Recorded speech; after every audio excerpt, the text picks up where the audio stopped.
Good afternoon, everyone. Apologies for the delay, but it's really nice to be with you all today. You might be wondering, who is this person? And honestly, that's something I ask myself every day. But my name is Audrey Tan, and when I'm not in the midst of existential dread, I am the Policy Partnerships Manager based with the Mile End Institute. This is my 6th week in the role, and it's been really exciting to see the role that the Mile End Institute, MEI, plays in bringing people together to debate challenges and issues related to East London and the wider UK. Some of the projects that we've been involved with, like the Centre for London's project on well-being in London, as well as the Thames Estuary Policy and Innovation Partnership, has really shown me the impact that can be achieved when academia, policy, and local partners come together. Queen Mary aims to be one of the most inclusive universities of its kind, so it's really exciting that we have this event today, which is being co-hosted by the MEI and by the Disability Policy Center. Today we'll be conversing and discussing around how we can make an inclusive education system that works for every disabled child and young person. Conversations will be centering around the DPC's recent report on the state of the nation of SEND education in England, and I'm really excited to see what kind of insights and ideas are shared. Before we get started, I just wanted to thank Tom, who's handling the TV now, and Chloe for the great work that they've done in putting this event together. We wouldn't have been able to do it without you guys, and if any of you in the audience are interested in connecting with the MEI or Queen Mary, we'd love for you to get in touch with us, with either myself or with Tom. So over to you, Chloe. Thank you, everybody, for joining us today. Thank you very much for the introduction, and appreciate everybody taking their time out on a Monday afternoon as well for coming along and joining us today. And thank you very much to the Mile End Institute as well for partnering with us on this event. We're here today to talk about what an inclusive education system looks like. So we, as was touched on before, and you've all got the report on your chairs, the Disability Policy Centre released a report back in November, which some of our recommendations were picked up by the government, which we were very pleased with about that impact. But it was more about fixing the problem as it was. So it was more about highlighting the issues that lots of us know, which is that there are a disproportionate number of disabled students being excluded from school, which also has an intersectional element to it as well. That there are lots of parents who are fighting the system and not getting the sort of rights and protections that they deserve and the education for their children and young people that they need. And also there's a large number of students who go through their entirety of their school life if they have an invisible disability that does not get diagnosed, and that can have a knock-on on somebody for the rest of their life. But really what we're doing today is going beyond that, and we wanted to bring together people from the education sector, from the disability sector, and we have an incredible credible lineup of panelists who will introduce themselves in a minute, from policymakers to the disability sector to academics, to basically talk about what's next. So what does an inclusive system look like? If we were to imagine in an ideal world what that system would look like that doesn't hold people back and creates an environment that allows everybody to flourish, what would that be, and what are our ideas, and how have the panelists worked towards attaining that goal, and what is their vision for the future? So I will pass on to our panelists. I will just pass the microphone down. It's probably the easiest way to do it, and let them introduce themselves, and we're really pleased to have all of them join us today. So thank you. Well, thank you very much. My name is Robert Buckland. I'm MP for South Swindon, and I've been an MP for 13 years. Sorry, I've got to learn to count. And it's a great pleasure for me to be here today. I'm chair of the All-Party Group on Autism and the All-Party Group on Learning Disability. I'm a parent of a young person who is autistic and has other disabilities. And I've been a cabinet minister as well. There we are, I've put things in the right order, I think, when it comes to the importance of this meeting. And I'm looking forward to the discussion ahead. I'm going to pass the mic down because I think we're all going to say a few words in a little while, I think. Yeah. Oh, very good. There's more mics. We seem to be producing them the further down the table we go. Hi, my name is Bethany Bell. I am a Policy and Campaigns Officer at Disability Rights UK, and one of my specialist areas is education policy. Hello, good afternoon. My name is Nicole Brown. I'm Associate Professor at the UCL Institute of Education, and I have done quite a bit of research in the last few years regarding ableism in higher education specifically, and I see that as an important part, because if there are no role models higher up in the hierarchy, how can we make sure that our youngsters actually know that these jobs are attainable for them? So that's what I'm here to talk about today. Thank you. I am Baldal, a researcher from Staffordshire University investigating the differences between disabled and non-disabled students in why they go to university, what influenced them to go, and if say expectations differences.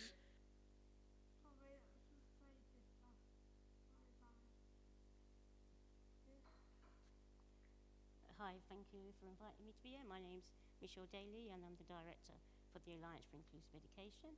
Oh gosh, I've been involved in activism, showing my age if I say that, but yeah, over 20 years, working across different social justice spaces.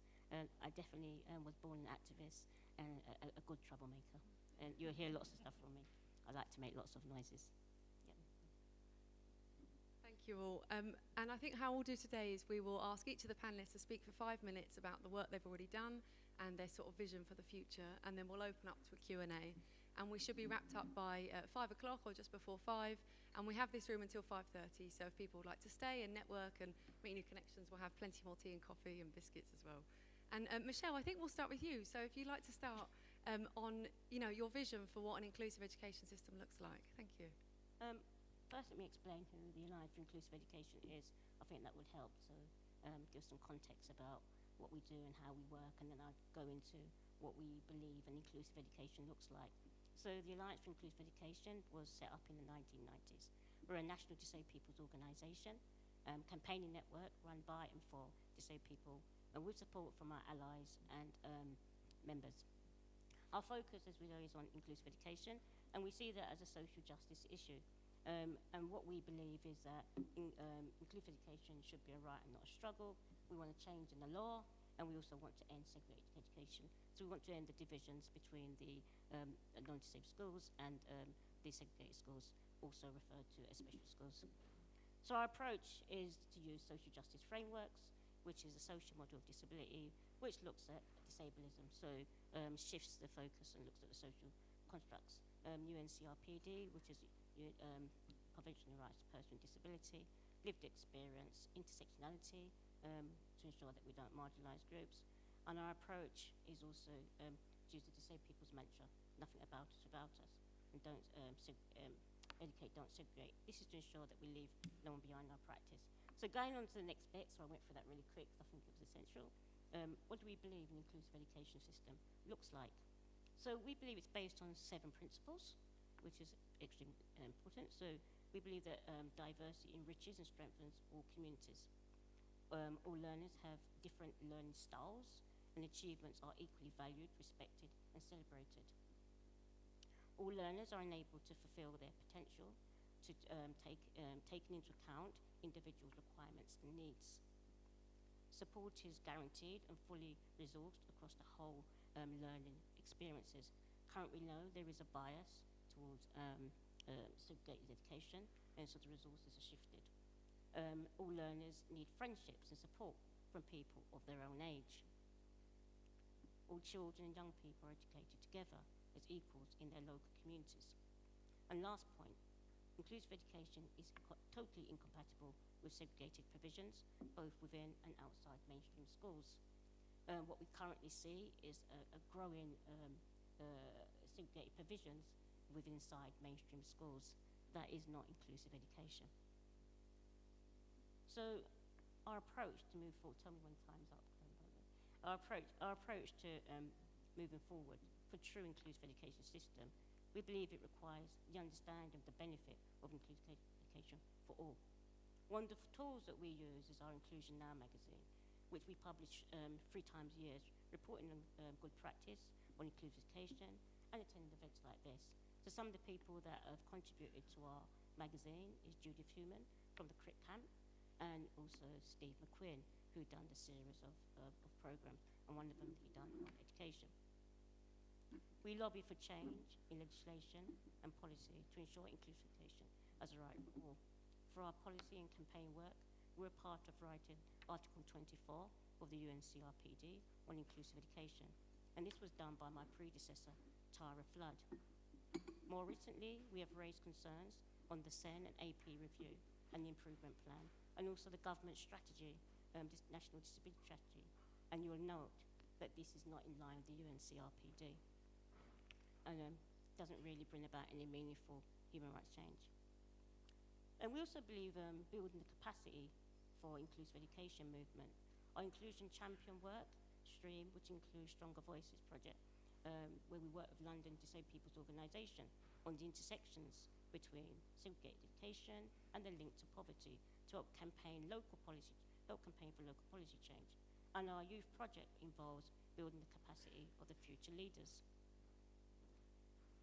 Alfred's research shows that there is systemic bias that favours segregated provisions, as I just said. For example, we see in the language special reinforces better provisions. Government league tables that encourages mainstream schools to not take children they feel will affect their ratings. That is a huge concern.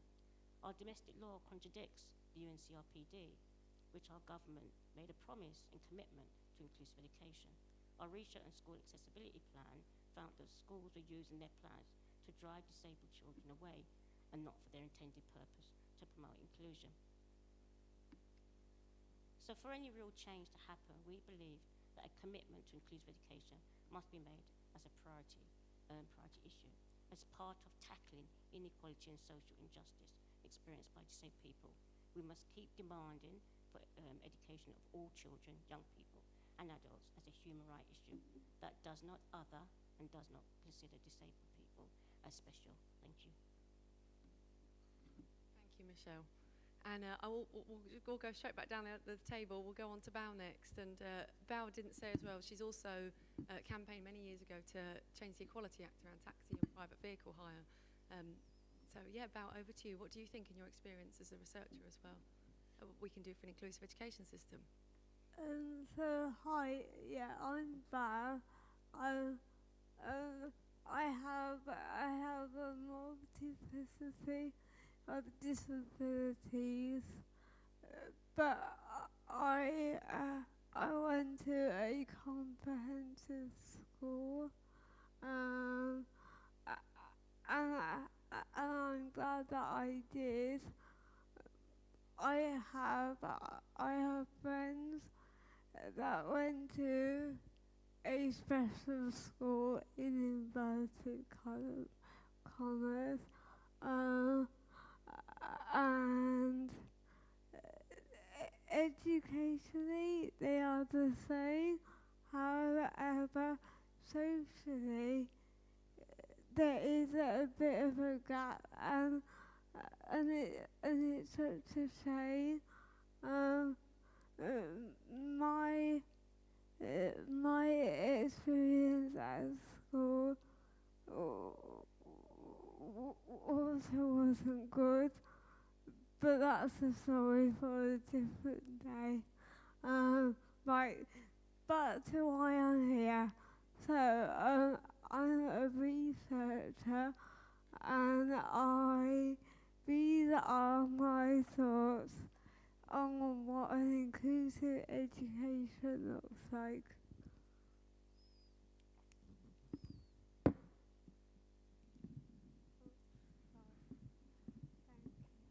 For me, inclusive education requires equity rather than equality.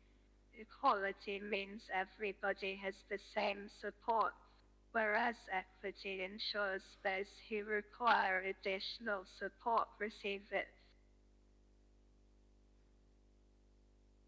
For me, inclusive education requires equity rather than equality because equality assumes everyone needs the same support, whereas equity goes a step. A one-size-fits-all approach doesn't fit everyone.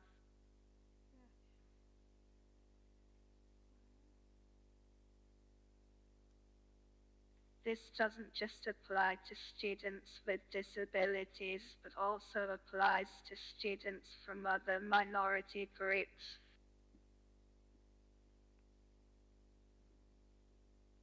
One way this can be achieved in for different styles of teaching need to be used in classrooms and lecture halls.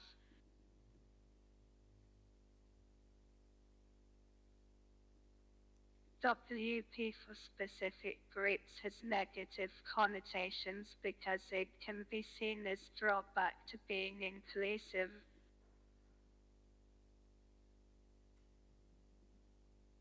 A classroom should represent society, and disability should be viewed as natural diversity. A classroom should represent society, and disability should be viewed as natural diversity. A classroom should represent society and disability.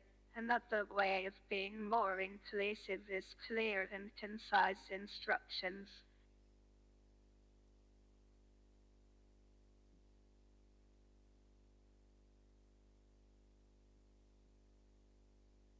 Collaborate with note takers, support workers, parent or carers, and most importantly the student. Student voice is key. Inclusion is the celebration of diversity. Diversity to me epitomizes WHRITT means to be British.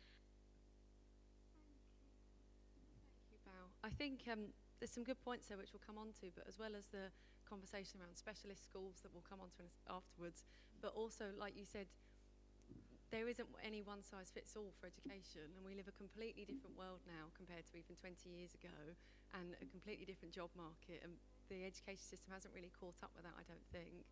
And also, like you said, there's an intersectional approach there too, and even, for example, with students that are from working class backgrounds, or students that might have single parents who might not have as much time at home to support them with their homework or whatever it might be, you need that individual approach for different students, no matter what sort of their age is or no matter what their background is. Absolutely, one of the key takeaways I want everybody to take away today is one size does not fit all for everybody, even in this room today. Some of you may not have been able to hear my communication aids, and I apologise for that. Anyway, I'll shut up now because Chloe's giving me the look. Thanks, Val. Nicole, over to you. Thank you very much. Thank you. So I'm coming at this from a research angle, and as I said earlier, my research was largely about the experience of disabled academics in higher education. The disability label is not just about disability, it's also about chronic illnesses and also about neurodivergence. In my research, when I'm saying disability, I somehow jumble all of these things together.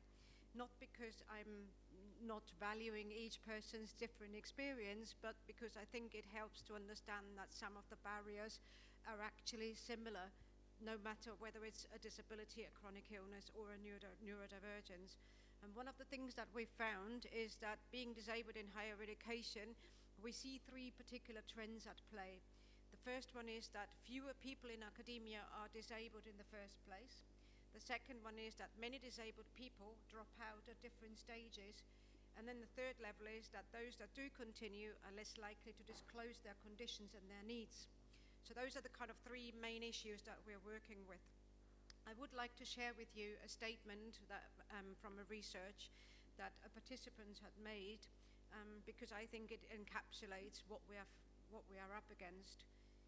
Invisible disability in the academy is exhausting. Peers and work conditions constantly overlook my needs. They have difficulty grasping fluctuations, and often it's easier to just shrug off my needs.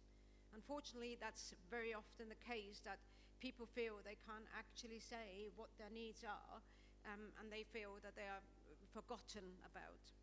Now, in terms of ways forward, and I really want to focus on that, there are obviously some so-called quick fixes, and that's problematic to some extent because then the longer-term solutions won't come. But at the same time, I'm not necessarily a fan of waiting for the long-term solutions. I'm not getting any younger myself. If I have to wait for change to happen, if we're looking at where society is now with the equality between men and women, I'm going to wait another 50, 60, 70 years for disability equality. I'm afraid I haven't got that much time.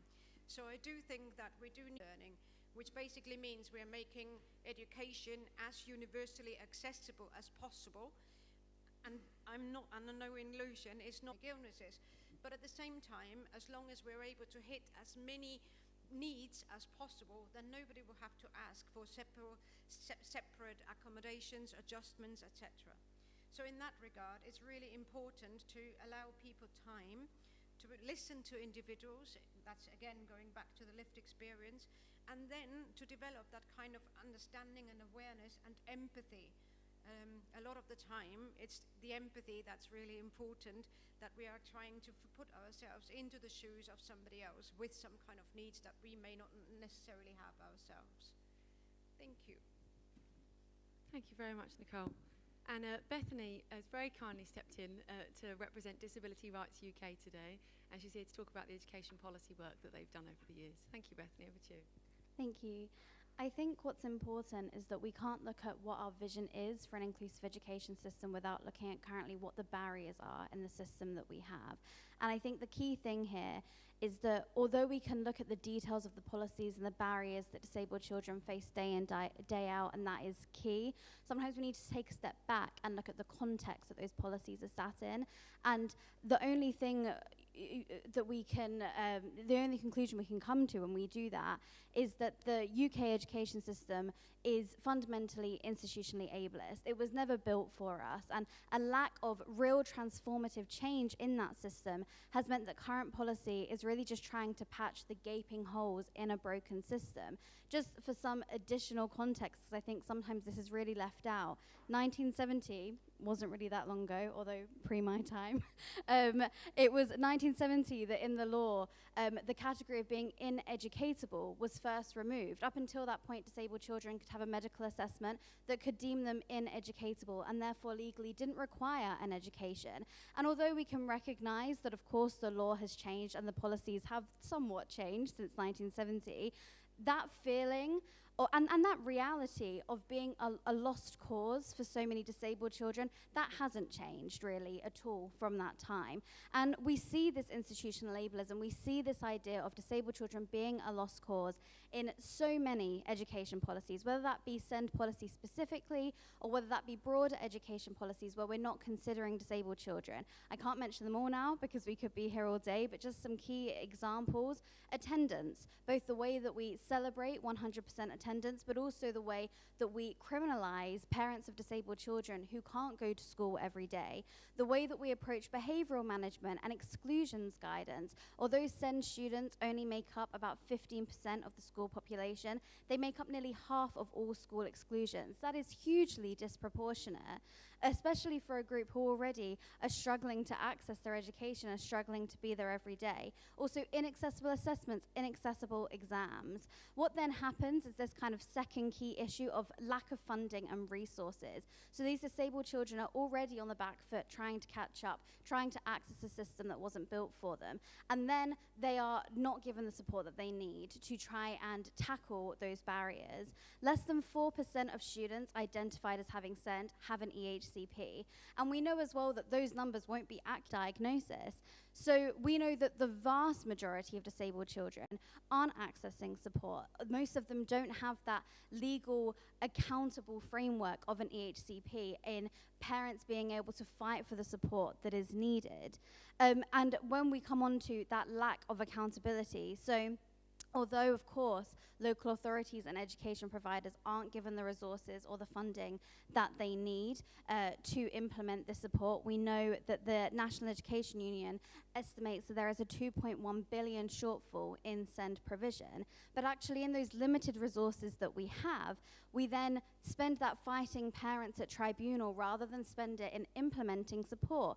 We know that over £253 million has been spent fighting parents at SEND tribunals since EHCPs were introduced in 2014. And we also know, and I think this is most key, that research found in 2020 that 95% of tribunal appeals ruled in the parents' favour. So almost on every occasion, local authorities are being found to be acting unlawfully against their legal obligations to be implementing this support. And that's not only within the Children and Families Act, but that's about the Equality Act. That's about the fact that everyone has the right to reasonable adjustments. Every child should have the right to support. In terms of what we're doing, we are trying to platform the voices of young disabled people in the work that we are doing. As has already been mentioned, nothing about us without us, the importance of lived experience. Although Disability Rights UK is a national charity, we are also a disabled people's organisation. So we platform their voices to enable them to speak truth to power. That is done in a variety of ways, from policy work, inputting into our consultation responses. We have an ongoing engagement with the Department for Education. We have published reports for them, particularly on the experiences of disabled apprentices. We hear about kind of the experiences of young people from our Disabled Students Helpline, and also in some of our other engagement work, such as TikTok. So just to come back briefly to what this vision is, I think what's key here is that clearly it is all of the solutions to the problems that I've already outlined. It is tackling the institutional ableism in those policies. It is funding, and a lot more of it than we have had. It is less barriers to EHCPs. It is a system of accountability. It is support for those who don't qualify for EHCPs, because we're already starting off with this idea that only a small portion of children should be able to access that support. And what's really key as well is that the SEND review argued that despite unprecedented investment, outcomes for disabled children just weren't improving, once again suggesting that they are the problem, that they are that lost cause. But outcomes aren't improving because there has been no transformational change.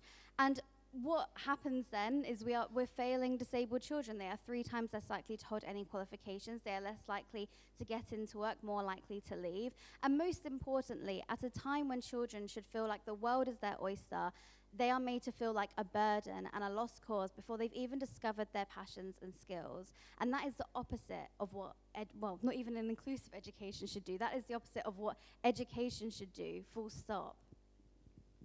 Thank you very much, Bethany. That was fantastic. It's great to hear about your work as well. And finally, over to you, Robert, as well. And it'll be great. It's good to hear, obviously, your experience in cabinet and as a parent, as you said, but also you're also leading the government's review into autism and employment too. Thank you very much. Over to you. Thank you very much. If I can borrow that microphone, and it's a great pleasure for me to be here, and thank you for organising what I think is hopefully a very useful forum. And as I've been reflecting over the contributions from fellow panelists, I've been trying to encapsulate what my vision would be for a better system. And I think it's one that at the heart of it turns this from a problem into potential. I'm fed up as well of this debate always characterising disabled people as a problem or a burden or a challenge. The potential that disabled people have is immense. And each individual will have their own unique offering, and it's of value. It's of value. It's of huge value. The day I was so glad somebody talked about, an ineducatable, and that legal definition that went out just over 50 years ago. We know what that's a product of. That's a product of a society and societal attitudes that viewed disabled people as somehow having less value and having less worth than other people in society. And that's clearly not just wrong, it's deeply sinister, and it's something as a society, we have to move on from in every sense of the word, in every sense of policy. And that's why I think it's really important that we reflect on what was a very well-intentioned Act of Parliament about 10 years ago that I was heavily involved with as a backbencher, the Children and Families Act, and realise that despite its good intentions, it hasn't met the expectations that were set at the time, mainly because there's been, I think, too much of a fragmentation of approach nationally, which is why I think my vision would involve, and I'm glad the government is saying it and acknowledging it, a much more national standard, which would then allow parents to have much more confidence that wherever they lived in the country, they would be able to ask for and seek the same standards and the same approaches. Because believe you me, that does not happen now. And I know from my own family experience, having spoken to many other families, about the fact that, you know, when people choose somewhere to live, they think about the provision, and the provision can vary very, very dramatically. So that has to get better. And if that gets better, then there'll be more trust between disabled people, their families, and the system, because trust, believe you me, is at a very low ebb. And when we talked about the SEN tribunals, those facts are pretty stark and dramatic. The tribunals themselves are allowing 95% of appeals. What is going on here? Why is this being allowed to happen? And therefore a system that is based upon trust, consistency, and inclusion in its proper sense, which is to look at the individual child and young person and the system to work around their profile and needs rather than the other way around. And that has to involve a much earlier identification of conditions, particularly invisible disabilities, neurodiverse disabilities, that are often identified far too late in the system for those interventions to have any meaning. And that's why I think this is a health issue as much as it's an education issue. And health visitors and everybody who gets involved in the early years of a child should have the training and the ability to identify and to scan for conditions that then can benefit from early interventions. And I'm absolutely convinced of the need for universal scanning. I've been convinced of it for years. I was trying to press for it when I was Justice Secretary in relation to people admitted to prisons. But, you know, even that fusion of so that we focus upon removing barriers to recruitment and retention, inevitably this will have a bearing on education and educational opportunity, and how children and young people are prepared for the world of work with supported internships and other opportunities that, if done well, really benefit disabled children and young people. I've seen evidence of how it's done well. We need to make that universal. And yes, there's evidence of really good practice out there where children and young people in particular are brought into the jobs market in a sustainable way. It can be done. We've got to make sure it's much more consistent, universal, and that business, industry, and the economy really take on board some reasonable adjustments that don't cost much, but which can transform the lives of hundreds of thousands of people whose potential is just not being realised. Not their fault, it's the fault of the rest of the system. And that's why I'm delighted to be here. I'm getting a real sense of common purpose, and I look forward to the questions and the discussion ahead. Thank you. Thank you very much, and thanks to all our panellists. We're going to go to questions from the audience in a while, or in a couple of minutes, but I'm just going to start off with a few, if I may. Firstly, to Nicole and Bao, but anyone else that would like to contribute to. So even today, we've had all the best will in the world, but we have struggled with the technology, with getting the appropriate captions. If I was in a school, if I was a teacher or a lecturer in a university or a college, who is stretched, who is busy, who has maybe not as much awareness as perhaps all of us in this room do around the importance of these things. How do we get the basics right? How do people in schools and colleges and universities, how do we raise awareness amongst staff and the willingness and the time and resource and money, even just to get the fundamental basics right, such as having proper captions or proper technology in a classroom that would allow people to flourish? Nicole, will I go to you first, and then Bao, and then anyone else? Okay, so I'm going to start on this one. The first thing to say is that I'm under no illusion that things are hard to do in real life. I was a secondary school teacher myself, full-time, so I know exactly what it's like to be in a classroom with 30 children, each one of them an individual need that you have to address. Some of them not disability related, but all sorts of other issues as well that come into the classroom, so I am quite aware of that. At the same time, I think, because like I said, there are certain things that everyone can do. So it's just a case of giving people the opportunity that they know those things. A lot of the time when I'm speaking, especially in higher education now, people don't realize that black writing on white background is not great for a lot of people. So it's these simple things that we just have to filter into the training. And so that's part of teacher training, for example, as part of lecturer education. All of those things, will help. And I think that's kind of the starting point on the bottom-up approach. Obviously, top down, I would hope there's more money for teacher education. I would hope that there's alleviation of workload issues for academics, but also in schools. But unfortunately, that is not my realm, and that's not my sphere of influence. That is what we're hoping for in the long term. So in the short term, we're going to have to make do with what we can do. Thank you. And it's probably a bit of both as well, isn't it? Of how do we get that, grassroots approach of more staff wanting to take action on these things, while also acknowledging that people are busy and stretched, and how do you get that top-down sort of influence as well, whether that's from senior managers or whether that's from the government or whatever it might be. Val, over to you. Thank you. Yeah, I think it's training all staff to make sure everyone knows captions are available on whatever learning platform your institution uses. Secondly,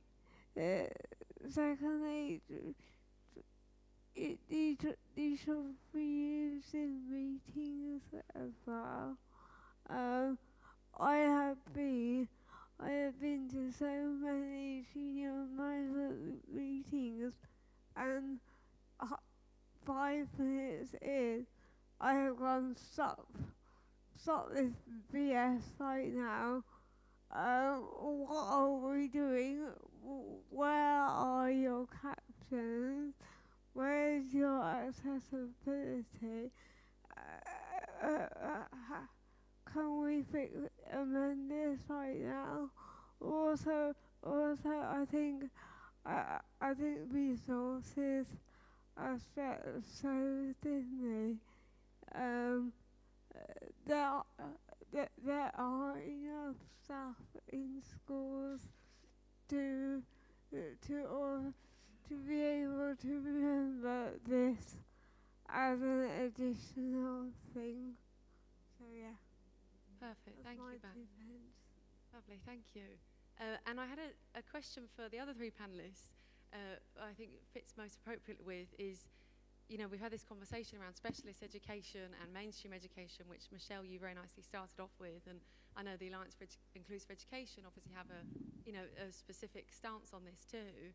So I would be really keen to hear, for Robert, Bethany, and Michelle, and you two, if you wanted to come in as well, is what is the balance there?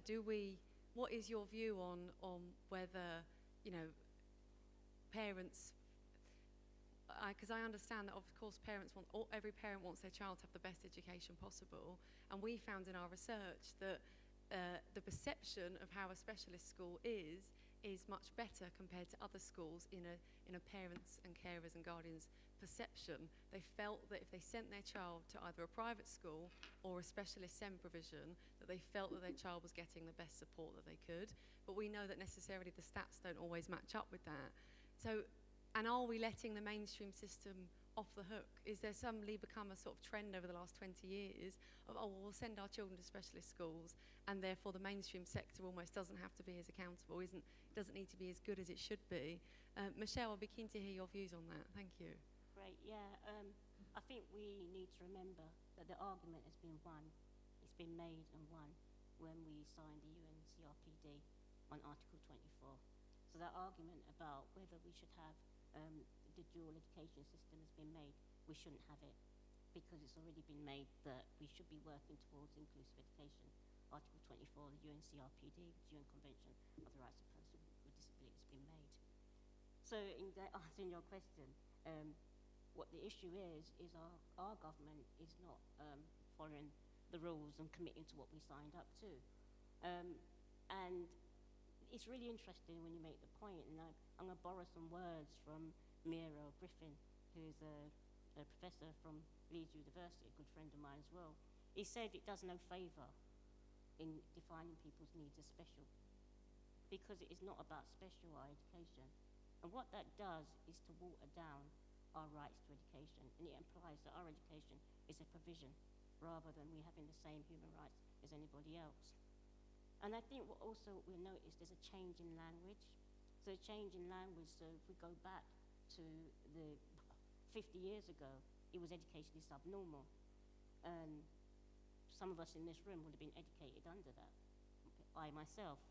And now we've moved from education subnormal to pupil referral units. So we can see that the problem we have is that we change language, and now we're using specialists to imply even more better. So it's really important that we do get around these issues of what we're doing with the language, because actually when we apply that something is more better, it means that more resources are going into that, but it doesn't mean you're getting the same outcome. You're getting the same experience. Separation does mean to remove. It does mean to take someone out. It does mean to segregate. And specialism means to do that even more, pushing people more to the margins. So what is it we want for our society? Who do we want to be part of our society? And who do we want to contribute within that space? And I won't spend too long on this, because this is one of my big interests as well, as somebody who was placed in a segregated provision and who was denied the ordinary experience of the day-to-day experience as a young person, and how it does disconnect you from different areas of life. But I think we can't ignore the fact that the earliest point in our life, decisions are being made to separate disabled children. And how does that reinforce other forms of discriminatory practices? And I just want to reflect on some other points. This is not just about ableism. This is also about other forms of intersectional oppressions. Because a disabled person doesn't just have one intersectional identity. And that didn't make sense what I just said. It doesn't have one identity. We come with different backgrounds and different experiences. So the whole education system is problematic in itself. Because what do we mean by education? What do we want out of it? And we know currently that the education system is about those who can contribute. And when you do have an impairment, it's kind of focused around your medical identity in a negative way, and more placed on the devaluation. So in answering the question, do we have sit on the fence with this? No, we don't sit on the fence with this. We don't sit on the fence with this because the argument has been made and won. The argument is quite clear. Under the UNCRPD, we should be moving to a fully inclusive education system. Thank you very much, Michelle. And Bethany, over to you. Thank you. I think, as Michelle outlines, obviously the UNCRPD makes it clear that what we need to be striving for is a fully inclusive education system. But I think what's really key in how we support disabled children now and today and the barriers that they're facing is recognizing that, of course, mainstream settings currently are not anywhere near inclusive, and that there has been a trend very much that, there's evidence that supports this, that there is a real rise in disabled children being sent to specialist settings where maybe they wouldn't have done before. And again, that's about that lack of accountability. That's often, sometimes that's because young people and parents have chosen that setting, they feel that that's best for them. But actually, a large portion of the time, that is because mainstream settings are not accessible and they are unsafe for the child to go there. And what is that? Is that really inclusive if there's no choice in the matter, there's no kind of, informed choices or actions made. This is about, as we say, kind of shunning disabled young people to the side of, you know, as Michelle says, you know, a separate education system, whether a better or a lesser, you know, depending on experience. I think it's really key to focus on meeting individual children's needs where they are, making sure that they can reach their full potential. That is a fully inclusive education system, and that is something that currently, with the system that we have, mainstream schools are not offering that. And that's why, of course, we're seeing this movement towards different settings. And it's about ensuring that actually, if we want to make sure that education is inclusive, that we're providing all of the resources and support to everyone to be able to access that. Thank you very much, Bethany. I think it's interesting as well talking about sort of choice in the sense that, you know, you get a lot of disabled people that are put into specialist provisions and may have there's lots of resources and there's lots of money from the government going into those provisions. But then at the same time, you have lots of people in the mainstream state sector who are, like you said, there's a 2.1 billion black hole, who are fighting, who just can't get the basics of getting a diagnosis or getting an EHCP. So really, if we want real choice for parents as to where they send their children, it's there should be an equal amount of resources going into both settings. It shouldn't be that you're driven into the specialist sector because the state sector just isn't good enough for you, and it just hasn't got the resources, just as Michelle touched on, that is required. Robert? Well, you mustn't make the mistake of 20 years ago where the word inclusion was used as an excuse to actually cut back on provision. I was really quite dismayed. You know, you go back 15 or so years ago when that word was, which is a good word, which we all believe and agree with, but was being used as a pretext to close schools that had the specialist resource. I don't think that was right at all. That wasn't centering education around the actual needs of individual children.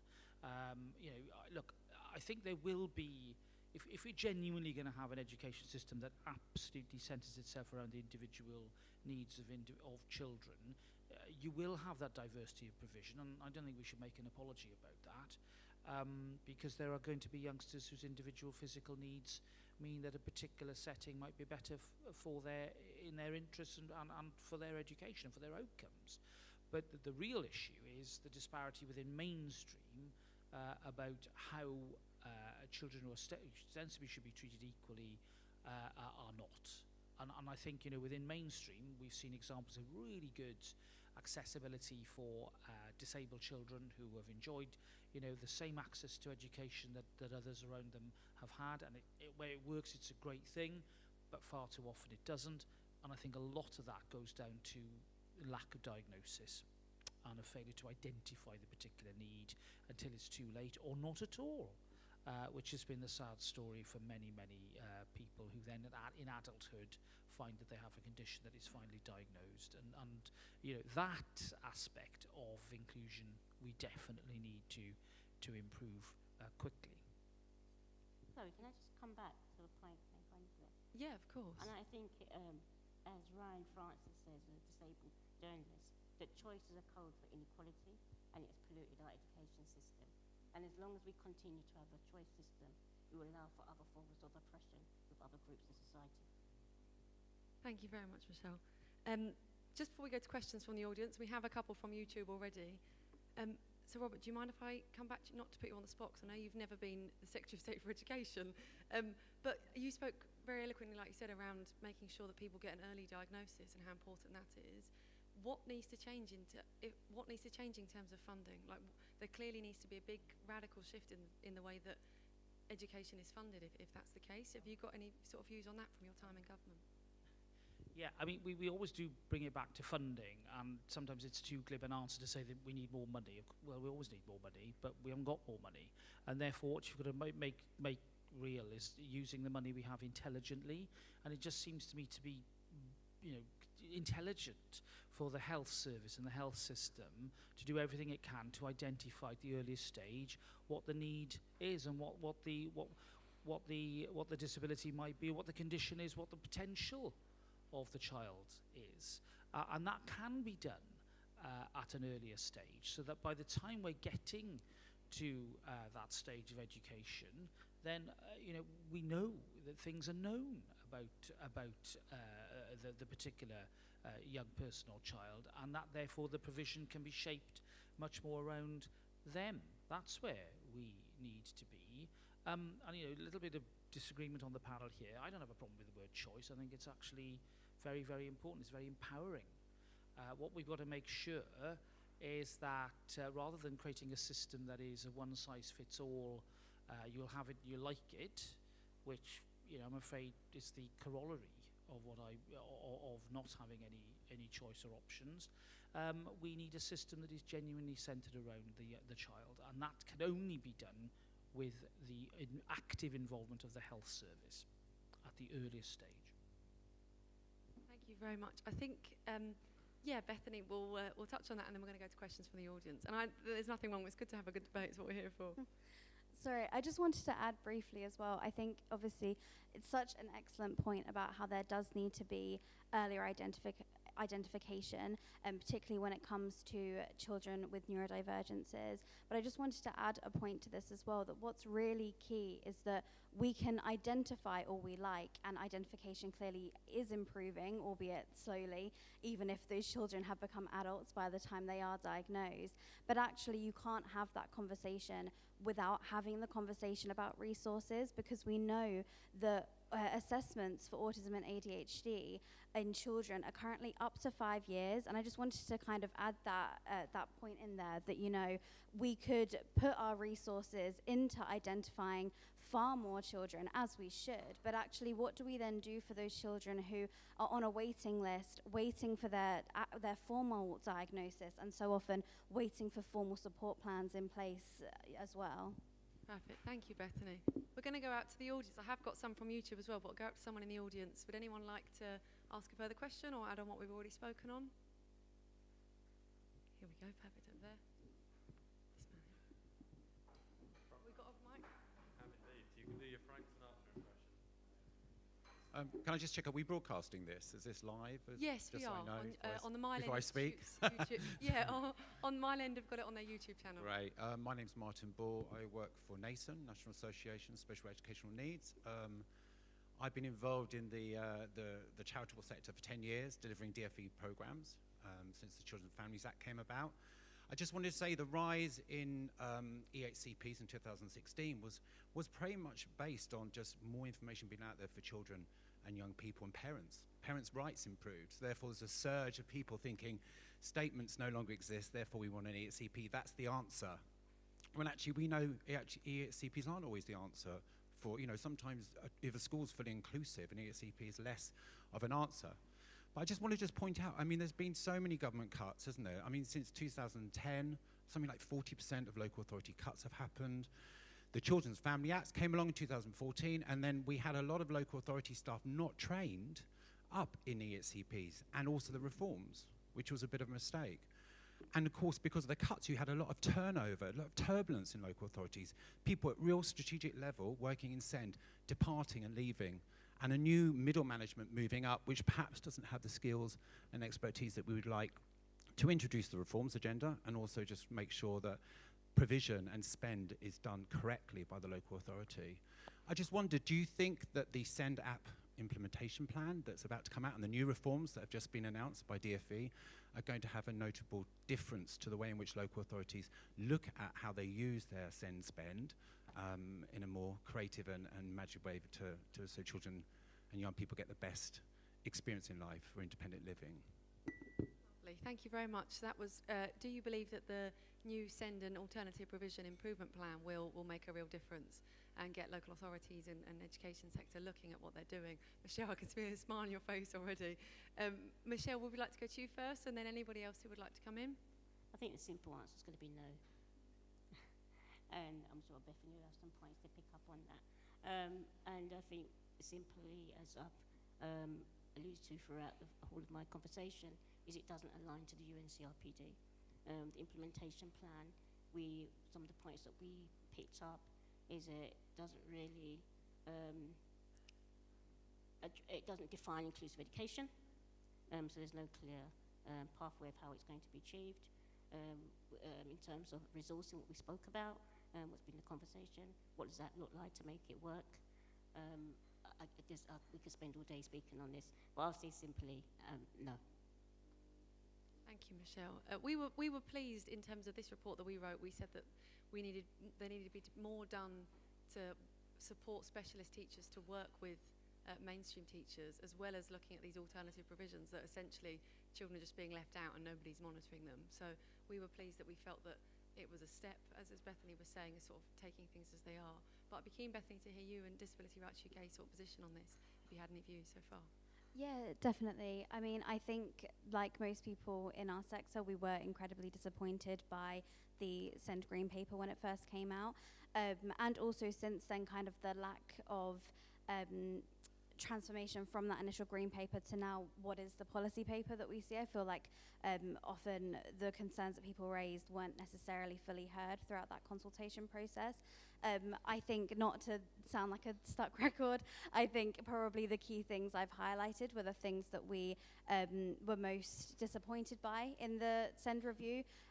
One, kind of that real lack of transformational change, but that lack of funding, the no kind of creation of that system of accountability. I think what's really key, particularly in the proposals that we're looking at currently, is that very often we can look at this issue of inconsistency across the country, which is a valid, incredibly important issue. Changing the law or creating some kind of, different policy framework to improve that consistency. And that's not necessarily what would be most helpful at this stage, because actually we know that the Equality Act, the Children and Families Act, is actually quite clear. That's why 95% of tribunals are being won, because the law is very clear what children and parents' rights are. It's the fact that it's not being implemented. And I think that is really that key thing, that it's not about we need to necessarily go back to the legislation, particularly, maybe further down the line, I'm sure there's lots we could do with legislation, but I think maybe kind of at this stage, it is looking at, well, what's gone wrong with this legislation? It's the fact that it's not being implemented. It's the fact that consistently local authorities are able to, not implement plans. And I think on your point as well about, whether an EHCP is always necessary, I think what's really key with that too is that if you aren't qualifying for an EHCP, that you're still really making sure you get that support, because what an EHCP provides, which is kind of its only real difference between kind of, less formal SEN support, is it provides at least some layer of accountability. It provides that legal basis to be able to be going to tribunals, to be able to be saying, in annual reviews, whatever it is, what are you doing here within my rights? And when you're kind of outside of that very small bracket, less than 4% of disabled children, the majority are left with sort of clutching at straws without really anything to be able to have in their corner as they go on this fight to try and access the support that they need. And so often that takes a really long time as well, and they've finished their education by the time a plan is in place. Thank you, Bethany. And so Robert as well, you obviously have been a Member of Parliament for a long time now, and you've had personal experience, as you said before, of going through the system with your child. Do you, and we have to take the world, not always sometimes as we would want it to be, but as it is right now, do you feel like things are getting better in your experience, and that issues like the SEN plan are moving things slowly into place, even though it's not maybe as quickly as some would like?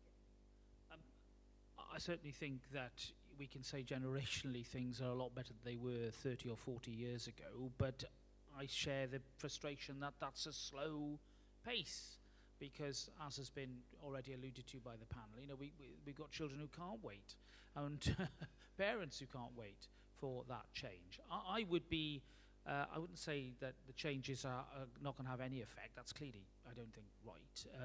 The changes are welcome, and the increased funding is welcome. I mean, high needs funding has increased pretty dramatically in the last few years. It's now over 10 billion. I think that's a pretty big increase. But of course, that's dealing with high needs, the high needs category, and that doesn't therefore deal with all the other youngsters who haven't had that diagnosis, who are clearly needing support and extra help, but who fall, between these definitional stools, if you like. And nothing short of a change in, as I said, the early identification, but also the training, I think, of mainstream staff will really start to make a difference on that front. And whilst I make no apology for the fact that we will continue to need, I think, particular provision for those in the most acute positions, we've got to get better at those others who don't fall into that category. That's the biggest challenge, I think, of the education system. And we're talking about, well, we don't even probably know the number, do we? But I think it will be a large proportion of the school population at any one time. And therefore, whilst what I've read and what I've seen is all positive, and there are, I think, going to be tangible benefits, we're going to need to look at this in a much more broad way rather than through the little sort of category of special needs, putting it into a little box and saying, oh, we've done that, therefore it's sorted out. That's not how children and young people are, and the system very often just does not and cannot reflect that reality. Thank you very much. And Nicole, would you like to come in on that? Thank you. So one thing that I would like to say to this is we all share the same frustrations. We all share the same ideals. Perhaps we come from different angles, but ultimately we're all aiming for the same thing here. Everybody in this room and everybody who's watching this online. Unfortunately, and this is the problem, the people are only interested in disability discussions when they have got some kind of personal experience from it. Either personal experience or through relatives, through their children, through their families, through friends perhaps. So the problem that we have with disability activism is that we don't get to those people that really need to hear us. We tend to preach to the people that are already converted anyway. And that's the problem that I find. So in my line of work, I'm always calling for lobbying, activism, in terms of in the sense of asking for good allyship from those people that don't have personal experience with disability. And I think that's where we really have to start. And I know this is the long-term vision and the long goal, but ultimately it is about creating that sense of equality, inclusion and diversity amongst the general public and what that means, and that is what we need to strive for in the long term. And then all of those other things, all of the legal wrangle and financial issues we're facing are actually falling into place. So ultimately, when I'm saying let's do the bottom-up approach with doing little things, I'm trying to lead by example. I'm trying to be a good role model for everyone who's around, and hopefully one or two people will do what I'm trying to ask for. And by that we can, sustain that wave of reformation and change in the long term. Thank you very much, Nicole. And Lindsay, did you have a question there as well?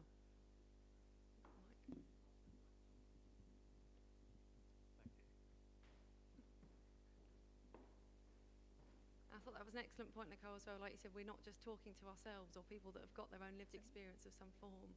It's how do you continue to raise that awareness as we go through society, and which takes time, of course. But Lindsay, thank you. Thank you very much for this really thought-provoking discussion. I've got two questions, if that's okay. I'm afraid the answer to the first question might be funding and resources, but I thought I'd ask it anyway. I'm really struck, of course, by what you say about early intervention and early diagnosis, but I'm wondering also about, for those children for whom it's clear what their identification and what their needs are, what Bethany's been talking about is the kind of adversarial system which develops, in which children, young people and their parents are still not able to get their needs met, even when that identification and diagnosis has been made. And I'm wondering how it's possible to kind of switch back from this very adversarial, confrontational system that's been developing around local authorities protecting their resources. And my other question is maybe possibly to Nicole, but to the panel more broadly. One of the things you've been emphasising is the importance of technology and the way in which that can be a solution and help to address some of the challenges we've been talking about. But I wonder if we could also speak a little bit about the kind of fabric of the school and of the learning environment. I'm really struck when we go into schools at how limited provision is, even the sorts of very basic things that about doors opening and closing, or how wide the gates are. All those sorts of things seem to me to be really, really, decades behind where they need to be. And I wonder if you might reflect on that a little bit for us. Thank you, Lindsay. And also it ties in with one of the questions we have from people on the internet is have we got any practical evidence of what works? Any good examples in schools or universities of people that are doing this well? So I think we'll go to Nicole and then Bao after that. Thank you. So one of the bugbears of mine is that children don't drink water in school because they don't want to go to toilet. And that's problematic on so many levels. They are basically dehydrating themselves, so they don't have to ask to go to toilet because they can't go during the lesson time. And when they do go, they have got really grotty toilets to go to, which again are not necessarily accessible. So that's one of those things that I'm always highlighting, that the problematic of that. I personally can't see what the big deal is of just getting a few more nicer toilets and allowing children to go to toilet. I appreciate, and again, I have been a classroom teacher, I appreciate if you've got 30 kids needing to go to toilet in your same lesson, it's not great. But on the other hand, what are we doing to those children? And that's not even the ones that are disabled chronically, or those are every single person's child who can't go to toilet. So, as far as I'm concerned, I know that you're saying, well, how does it work in practical terms? I think we need to stop looking at things like league tables, as has been mentioned before, and actually really look at what we've got. We've got 30 individual human beings who need to eat, who need to drink, who need to sleep, and only when their basic needs are met, then we can start looking at the learning. And unfortunately, as far as I'm concerned, in our contemporary society, a lot of the basic needs are not being met. And that's why teachers are struggling with all the further on bits, because actually the basic needs are still the ones that we need to cope with first. Thank you, Nicole. And Bao, so Lindsay had two. So the first one was, how do we move past this sort of adversarial nature of parents fighting to get their child an EHCP and then waiting for years and having to go to tribunal? How do we move beyond that to a more, supportive approach where every child gets their needs met? And then, do you have any examples of, again, how do we get beyond the basics of making sure that schools, for example, have proper, walkways, have accessible ramps, and have you got any examples that you've seen in your research of good practice where this works? Yeah, so in order to answer your first question, maybe technology could help. Applying for EHCP online instead of doing it paper-based, and then, but you have to make that accessible too. And then second question, examples that I have seen personally in my life, sorry, not my book pal, is university accommodations that don't have a wheelchair accessible room in which my wheelchair does not fit. And I am a size 6, 5 foot skinny girl, skinny woman. If I can't fit, God knows who else can fit in there. I had, when I was going to go visiting universities,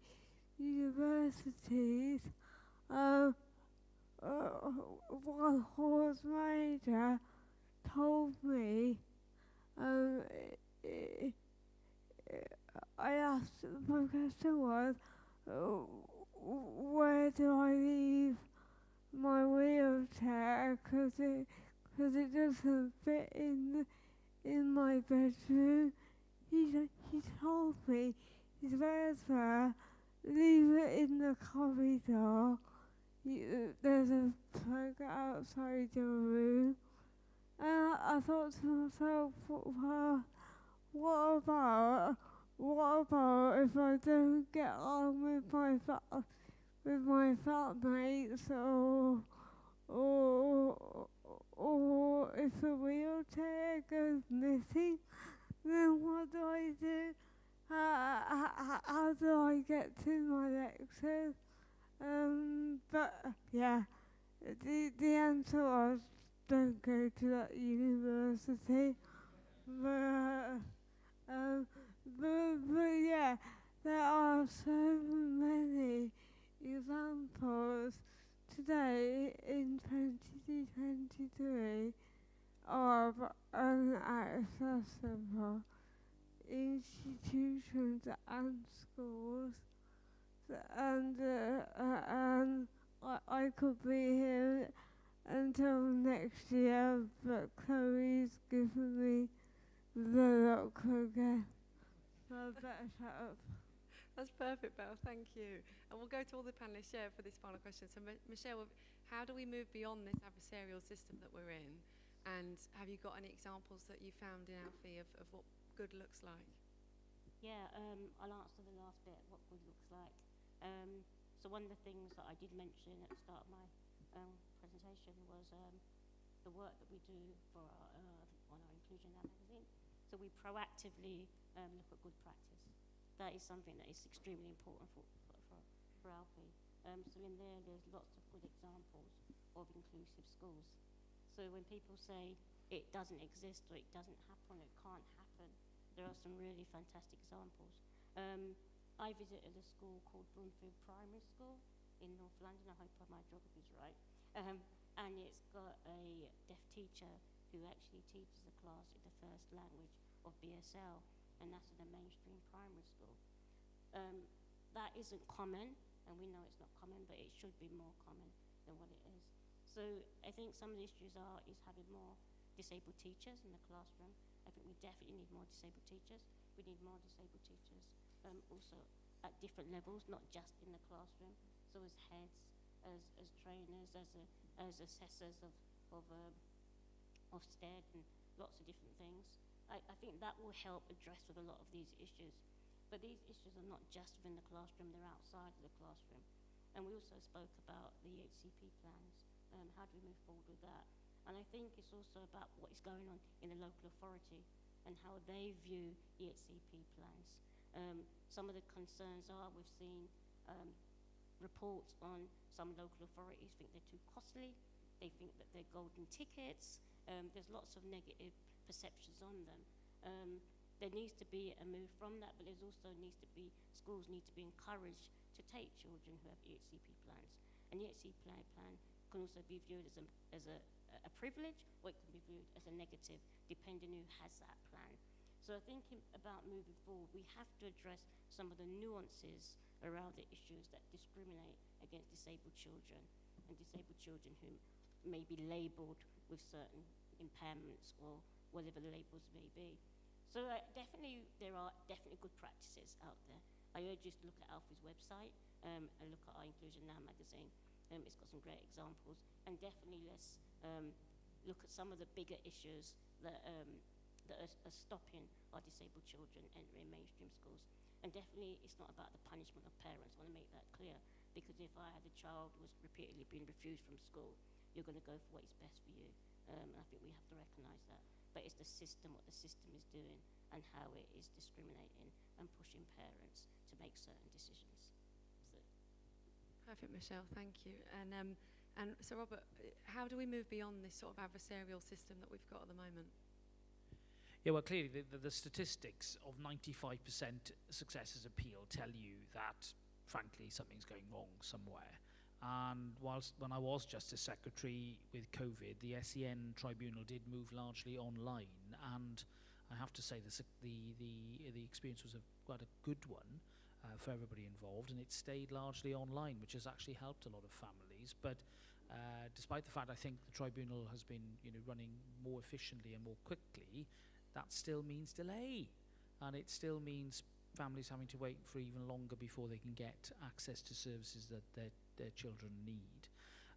Which is why, with that figure in mind, local authorities really, everybody involved, agencies are going to have to step up and do far better in terms of the approach that they take with parents. And therefore, instead of a them and us approach. It needs to be genuinely a round table, honest discussion where people are concentrating on finding out the facts rather than, as you say, taking sides.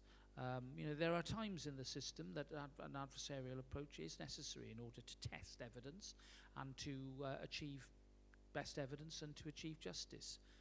But it doesn't seem to me that trying to identify the best provision for a child in terms of education is the sort of forum where that is needed, frankly. And that's why I think we need to look again at the way in which assessments are made at the earliest stage and how families and children are actually involved in that process, because it isn't working at the moment. Yeah, thank you. I think on that point, on the how do we move away from an adversarial system, obviously you did touch on funding and resources. That's definitely going to be one. And I think that also, this stat around tribunals and clearly local authorities, their default often being saying no to EHCPs. I think we have to recognise that, of course, I'm sure that that's not just because they all don't care. I'm sure that that is because they often aren't given the funding and resources that they need, and that is why that's the approach that is taken. Having said that, though, I think there's sort of two parts to this. I think one is around a greater awareness, as kind of has already been touched on anyway, across local authorities, across education providers, all of that really improving awareness and understanding of a disabled child's needs, of accessibility generally. I mean, obviously we've already touched on like not being able to go to the toilet. Like there's so many things within an education setting that we're so often so behind and wouldn't think, I mean, what if that child has Crohn's disease? Or, like there are like so many factors that aren't considered at school. I mean, I touched on earlier, 100% attendance. I mean, I'm disabled myself, and every September I think to myself, I'm going to try this year. Like it had anything to do with me. And like I really had any sort of say on how often sort of my bum was on a seat in school. That didn't mean that I wasn't learning outside of school, and that there isn't a responsibility on schools to, ensure that they're meeting children where they are, ensure that they're getting the support that they need wherever they might be, however they can come to that. So I think that number one kind of is that awareness, that understanding, greater understanding of how we approach accessibility, how, as I've mentioned earlier, we tackle these sort of institutionally ableist policies. And my second point, which is now leaving my head, give me 1 second. I should have made a note when you first asked your question. My second point, I think, is when, if we're looking one at those within the system, how we talk about awareness, we talk about how they can better understand these things, but also we have to look at the policy. So we have to look at actually what within that policy is sort of setting that adversarial nature in the first place. And I think, we've already touched on the fact that the EHCP is built for the minority of disabled children. It's very much built in a way that sort of gatekeeps support. You have to come with all of your evidence as to why you need this, why you're kind of, we don't like to use these words, but the way it's framed, those most severe, those, all of that kind of stuff. And that is not a helpful system at all. That is not a system that is in keeping with, one, the UNCRPD, but also everyone's right to education, the Equality Act, and of course not only everyone's right to reasonable adjustments, but the public sector equality duty, the fact that this is an anticipatory duty to ensure that these services are inclusive. I think there is a real lack of awareness, not only in how we do accessibility and how we improve all of these things, but also what legal obligations are. I think so often teachers and local authorities, or whoever it might be, those within the system, aren't aware of, clearly not, because as we say, we've seen that 95% stat, that the law is there.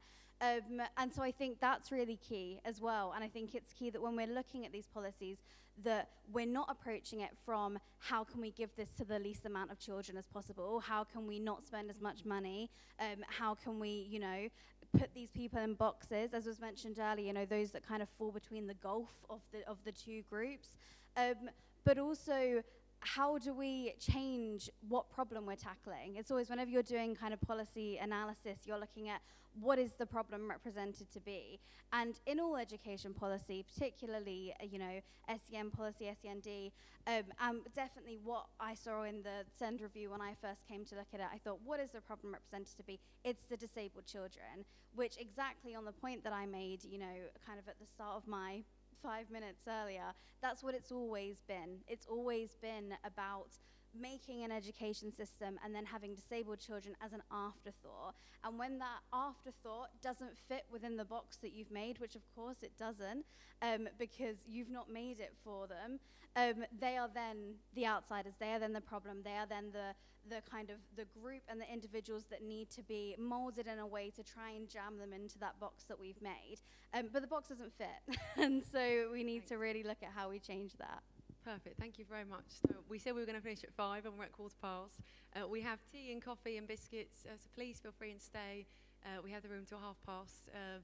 We've touched on some really important points, like you said, around getting the basics right, about awareness for teachers and supporting teachers, and also we had a healthy debate, I think, about the difference between specialist education and mainstream education and what that looks like.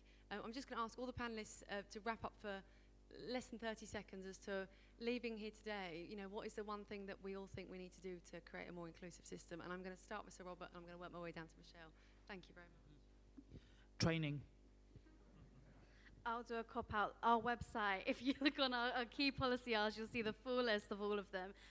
But yeah, greater awareness, better resourcing, yeah. Thank you. I'm just really grateful to have been part of this conversation, and I hope that some of those things that I've mentioned as bottom-up approaches maybe filtering through your own practices. But yeah, thank you, MEI and DCC for having me. For me, I think it's funding and training. I know it's a cop-out answer, but it's vital in order for anything to get done. Thanks, Val. Michelle? Definitely, website, and also just keep listening, and importantly, build our capacity to understand the issue of segregation. Thank you very much. Thank you so much to all of our panellists. Thanks everyone for coming here today. Give them all a round of applause. And to Mile End Institute and to Toynbee Hall as well for hosting us. Please stay and help yourself to tea and coffee and biscuits, and we hope this is the start of a conversation now going forward as to what does that system looks like, and working with all of you to try and change that. Thank you very much.